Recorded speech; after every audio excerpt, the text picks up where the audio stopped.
Javën e fundit jam kërcënuar në mënyrë të drejtë për drejtë nga bashkëshorti dhe një zyrtar lokal i rëndësishëm socialist të Durrës, bashkëshorti i drejtoreshës që vodhi 3 milionë euro paratë e pensionistëve në post. Dhe unë e kam denoncuar, kam thënë që shiko zonja për 6 muaj drejtoresh vodhi paratë e pensionistëve, të cilët shkojnë atje dhe nuk u japin pensionin, imagjino.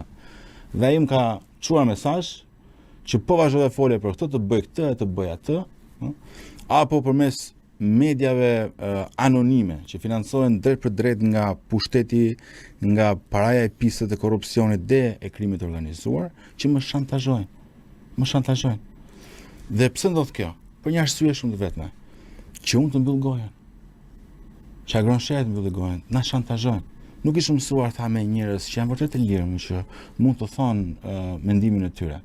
Ishim mësuar me njerëz që mund t'i blinin, ti shantazhonin edhe mbyllnin gojen, se ne kemi parë çfarë ka ndodhur te vite. Nuk e besojnë ende që ka një njeri që nuk e shantazhojnë dot. Që i shkojnë dhe i përmendin familjar e gjithçka, ma kanë bërë në parlament. Ma ka bërë tavlan balla. Ka krijuar një insinuat pa lidhje për të më shantazhuar. Dhe i kam dalë potë në parlament, kam thënë nuk do ja dalësh dot, më ke këtu përballë. Ashtu si besoj unë, do t'i them gjërat sërish.